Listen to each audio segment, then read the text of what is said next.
कोटेजी, दुसरे सहकारी सुलभाताई खोडके, निलेश ठाकरेजी आपल्या क्रीडाचे प्रमुख, तसंच सचिव रवींद्र गोरठेजी, संजय खोडके, कपिल अंडे, देवीदास पवार, आयुक्त चंद्रकांत ठाकरे, जिल्हा परिषदेचे वाशिमचे अध्यक्ष प्रशांत पवार, शिवराज बाबा गुजर, श्रीमती आबा पांडे, सर्व प्रतिष्ठित माझ्या नागपूर अमरावती शहरातील नागरिक बंधू भगिनी, पत्रकार मित्र, ज्यांचे स्टॉल आहेत ते सगळे स्टॉल धारक जमलेल्या बंधू भगिनींवर माझ्या मित्रांनो, त्यावेळेस मी ठरवलेलं होतं की नागपूरला अधिवेशनाच्या निमित्तानं आलं असताना शनिवार रविवार मुंबई आणि तिकडच्या भागात न जाता विदर्भातल्या वेगवेगळ्या जिल्ह्यामध्ये जाण्याचा प्रयत्न करायचा. आज मी नागपूर इथं अमरावती जिल्ह्यात आहे, उद्या मी गडचिरोली जिल्ह्यात आहे. प्रश्न अनेक असतात. मी आज इथं एका वेगळ्या कार्यक्रमाच्या निमित्तानं राज्यपाल महोदय महामहिम येणार आहेत. 2 वाजता तो कार्यक्रम आहे आणि त्याला मी येणारच होतो हे संजय खोडकेंना माहिती होतं.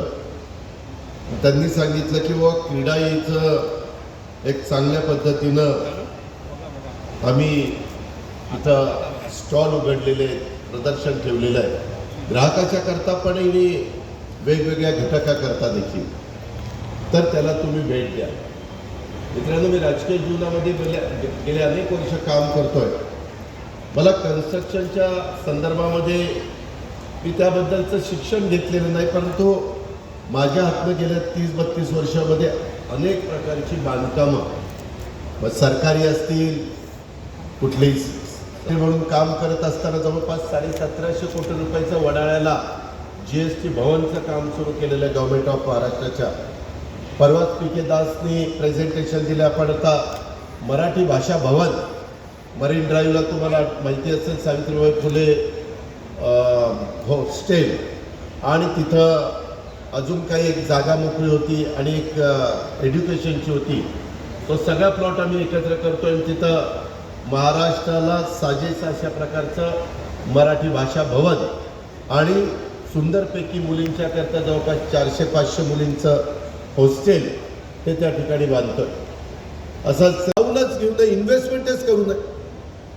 हे असं आयुक्त तुम्ही आता इथं काही महानगरपालिका नाही, होलसेल तुम्ही त्याच्या संदर्भात ह्याचं नीटपणे नाही तर मी एकदा तुम्हाला 2 तासाच्या अंतरावर मी सध्या तरी अधिवेशन संपेपर्यंत आहे, त्याच्यामध्ये तुमची पण काही बाजू असेल, नाही असं म्हणत नाही, त्याचाही अभ्यास करा आणि मी 2-4 दिवसात तुम्हाला तिथं बोलवतो आणि आपण चर्चा करू आणि चर्चेतनं काहीतरी एक मध्यम मार्ग, ज्याला आपण व्यवहारी मार्ग म्हणतो, तशा पद्धतीनं काढण्याचा प्रयत्न त्या बाबतीमध्ये करू. त्याच्यामध्ये अंडरग्राऊंड ड्रेनेजचा पण ते विषय घेऊन या. त्याच्या संदर्भामध्ये तुमच्या जोडीला सुलभाताई आणि प्रवीण पण आहेत, त्यांनी पण त्या बाबतीमध्ये यावं. DPRचे तुमचे प्रश्न प्रलंबित आहे, त्याच्याकरता मी गगराणी CM सेक्रेटरी पूर्वी ते नगरविकासला होते, त्यांना आपण बोलू, असीम गुप्ताला बोलू, ज्यांच्याकडे असेल त्यांना बोलून हा DPRचा पण प्रश्न का प्रलंबित राहिलेला आहे ते पण मनपाने घर टॅक्स 200% वाढ केली. 200%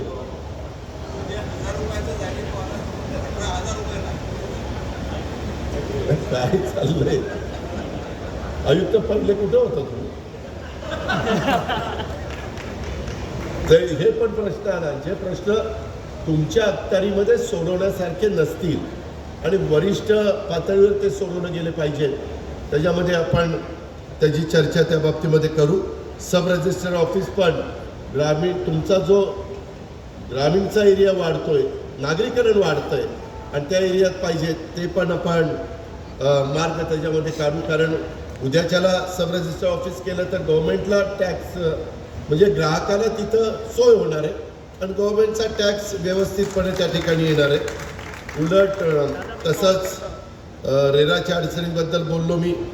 थोडंसं बिल्डर लोकांना वाळूच्या बद्दल आता पुढच्या कॅबिनेटला किंवा त्याच्या पुढच्या कॅबिनेटला राधाकृष्ण विखे पाटील महसूल मंत्री म्हणून विषय आणतायत. माझं देवराशी पण बोलणं झालं. ते ACS रेव्हेन्यू आहेत जरा वाळूच्या बद्दलचे अनेक अडीअडचणी निर्माण झालेले आहेत आणि त्याच्यामुळं बांधकामावर त्याचा मोठा परिणाम झालेला महाराष्ट्रात वेगवेगळ्या ठिकाणी पाहायला मिळतोय. पण आता एन्व्हायरमेंटचा विचार आपण करतो, ग्लोबल वॉर्मिंगची चर्चा करतो, त्यावेळेस आपल्याला वाळूच्या ऐवजी क्रस्ट वापरली पाहिजे. क्रीडाईचे प्रमुख सतीश मगर यांनी पहिली मगरपट्टा सिटी 450 एकराची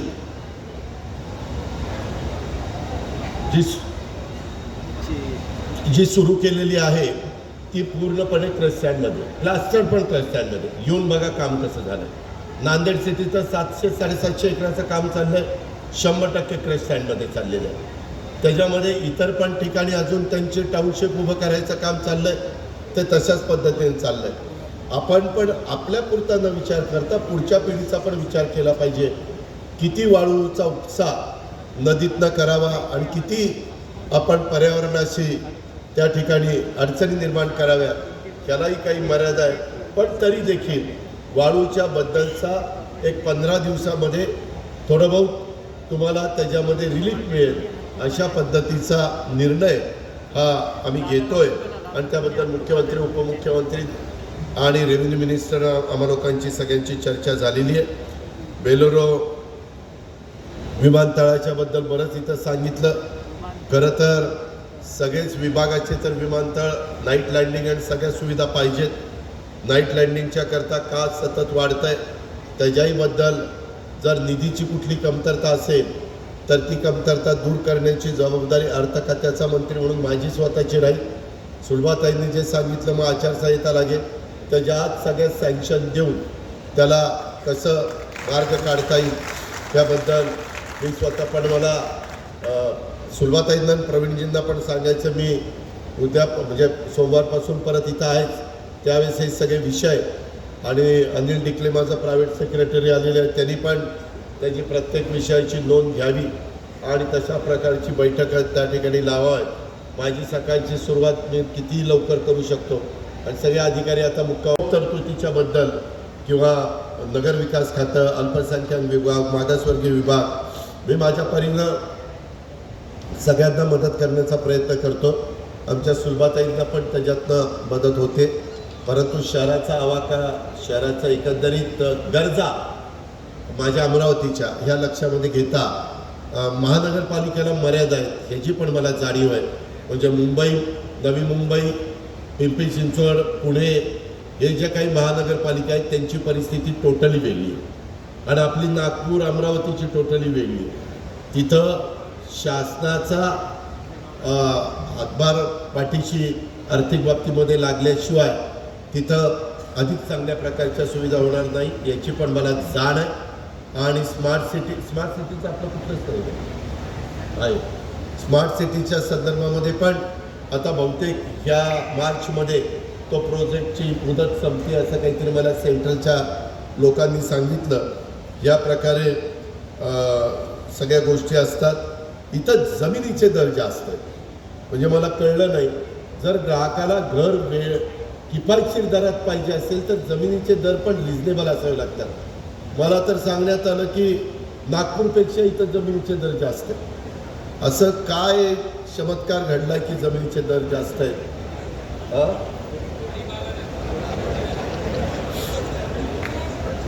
काही जणांनी जशी लँड बँक असती तशी या प्लॉटची बँक केली का काय कुणाला माहिती.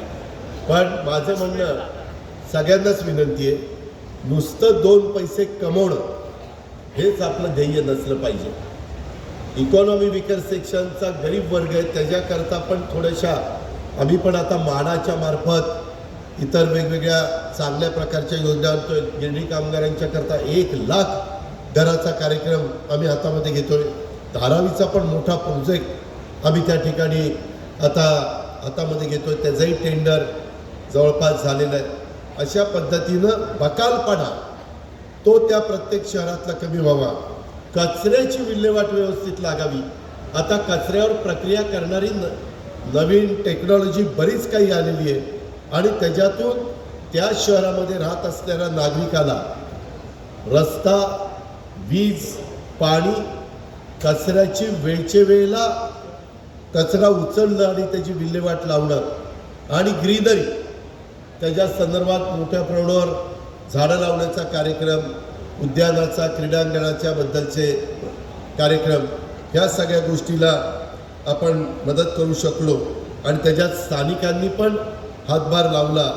तर इथं मी अनेक जे कन्स्ट्रक्शन लाईनमध्ये माझे सहकारी आहेत, काही त्यांनी दोघांच्यामध्ये ती कंपनी चालवलेली आहे, काही पार्टनरशिपमध्ये, काही एकटे आहेत, काहींची सेकंड जनरेशन काम करते. महिला पण तुमच्या इथं ॲक्टिव्हपणे ह्या क्रीडांमध्ये काम करत आहेत. अशा पद्धतीने एक चांगलं वातावरण असलं तर त्याच्यात अधिक चांगल्या प्रकारची भर कशी घालता येईल या प्रकारे लोकप्रतिनिधींनी पण लक्ष द्यावं. आम्ही पण शासन करते म्हणून त्याच्यामध्ये लक्ष द्यायला तयार आहोत. मी फक्त तुम्ही बघा असं मी सांगणारा माणूस नाही. राज्याचं अर्थचक्र जर योग्य पद्धतीनं सुरू ठेवायचं असेल तर बांधकाम क्षेत्राचा त्याच्यामध्ये खूप मोठा वाटा असतो, खूप मोठा हिस्सा असतो आणि राज्याचा GDPमध्ये देखील माझ्या बांधकाम क्षेत्राचं महत्त्वाचं योगदान असतं. कारण आम्ही सतत आता पंतप्रधानांना $5 ट्रिलियन एवढी आपली अर्थव्यवस्था करायची. आम्ही एकनाथराव शिंदे, देवेंद्र फडणवीस आम्ही ठरवलेलं आहे की राज्याची अर्थव्यवस्था, कारण आपली देशाची आर्थिक राजधानी मुंबई आहे आणि त्याच्यावर महाराष्ट्रामध्ये $1 ट्रिलियन अर्थव्यवस्था करण्याचा आमचा सगळ्यांचा मानस आहे. प्रवीण परदेशी पूर्वी होते, त्यांना रिटायर झालेत, परंतु त्यांच्यावर आता ही जबाबदारी आम्ही टाकलेली आहे आणि सरकार त्याच्यामध्ये फार बारकाईनं लक्ष देत आहे. त्याच्यामुळं ह्या GDPत बांधकाम क्षेत्राचं योगदान आहे. त्यामुळं राज्याच्या विकासात बांधकाम क्षेत्राला अनन्यसाधारण अशा प्रकारचं महत्त्व आहे. हे मी मान्यच करीन, हे मी कदापि नाकारणार नाही. राज्याच्या आर्थिक विकासात महत्त्वाचा वाटा असणाऱ्या माझ्या बांधकाम क्षेत्राला योग्य दिशा दाखवण्याचं काम ठाकरेजी तुमची क्रीडा याच्या माध्यमातून केलं जात आहे आणि बांधकाम क्षेत्रातल्या विविध समस्या सोडवण्याच्यासाठी विकासामध्ये समन्वय साधण्यासाठी नेहमीच मग राज्यस्तरावर काम करणारी क्रीडाही असेल, देश पातळीवर किंवा जिल्हा पातळीवर किंवा शहरामध्ये काम करणारी क्रीडाही असेल, हे सगळेजण प्रयत्नशील आहे. ग्रँड प्रॉपर्टी एक्सपो 2023 या प्रदर्शनाच्या माध्यमातून क्रीडाईनं अमरावतीच्या नागरिकांना एकाच ठिकाणी चांगल्या गृहनिर्मितीची संधी ही जी काही उपलब्ध करून दिलेली आहे आणि शहरात एकाच ठिकाणी विविध घरांची माहिती ही त्या बाबतीमध्ये मिळते आणि ही मिळत असल्यामुळं त्यांना तुलना करून म्हणजे ग्राहकाला तुलना करून योग्य प्रकारची घराची निवड करता येईल आणि त्याला आर्थिक पाठबळ लागतं. त्या पण आमच्या SBI, HDFC, युनियन या वेगवेगळ्या बँका देत आहेत. त्या गोष्टीचं आम्हाला समाधान आहे. देशाच्या पंतप्रधानांचं पण मोठ्या प्रमाणावर घरं आपल्या देशातला कुणीही नागरिक झोपडपट्टीमध्ये राहता कामा नये. त्या प्रत्येकाला आयुष्यामध्ये स्वप्न असतं की माझं पती-पत्नीचं मुलांचं एक घर असावं. ते स्वप्न साकार करण्याच्याकरता केंद्राची पण मोठी योजना आहे, राज्य सरकार त्याच्यामध्ये निधी टाकत असतं आणि आपल्या वेगवेगळ्या तुमच्यासारख्या कन्स्ट्रक्शन कंपन्या देखील आम्ही त्याच्यामध्ये TDR, FSI अशाहीबद्दलचे वेगवेगळे निर्णय घेतो आहे आणि त्या पद्धतीनं आमचं सगळ्यांचं काम चाललेलं आहे. या प्रदर्शनामध्ये क्रीडाईनं सदस्य असणाऱ्या 30हून अधिक विकासकांनी 100पेक्षा अधिक प्रकल्पाची गुणवैशिष्ट्य प्रदर्शित केल्याचं मी फिरत असताना पाहिलेलं आहे. शहरात सध्या 3000च्या पेक्षा जास्त घरं उपलब्ध असल्याची माहिती मला ठाकरेजींनी धारक आहे, त्याबद्दल मला बोलायचं नाही, पण सगळीकडे पाचवी बोटं काही सारखी नसतात, त्याची पण नोंद आपण घ्यावी. एकंदरीत बांधकाम व्यावसायिक आणि राज्य शासन यांना एकमेकांच्या साथीनं राज्यातल्या नागरिकांना गृहस्वप्न पूर्तीचं मौल्यवान काम यापुढं देखील आपल्याला कायम करत राहायचं आहे आणि त्या दृष्टीनं माझ्या अमरावती शहरामध्ये ग्रँड प्रॉपर्टी एक्सपो 2023 सारखं प्रदर्शन हे निश्चितपणे सहाय्यभूत करणार आहे आणि त्यासाठी माझ्या अमरावतीच्या क्रीडाईनं या प्रदर्शनासह चांगल्या उपक्रमाच्या करता मी तुम्हाला निलेशजी ठाकरे, रवींद्रजी गोरटे आणि तुमच्या सगळ्या टीमला मनापासून शुभेच्छा देतो. आज ज्या ज्या गोष्टीचा अहपोह तुम्ही किंवा मी केलेला आहे त्याच्याबद्दल जास्तीत जास्त प्रश्न आमचं नागपूरचं सेशन संपायच्या आतच आमचं हेडक्वार्टर आत्ता सध्या नागपूरला असतानाच आपण ते मार्गी लावण्याचं किंवा सोडवण्याचं काम निश्चितपणे करू हा शब्द तुम्हाला देतो आणि आपली रजा घेतो. जय हिंद, जय महाराष्ट्र.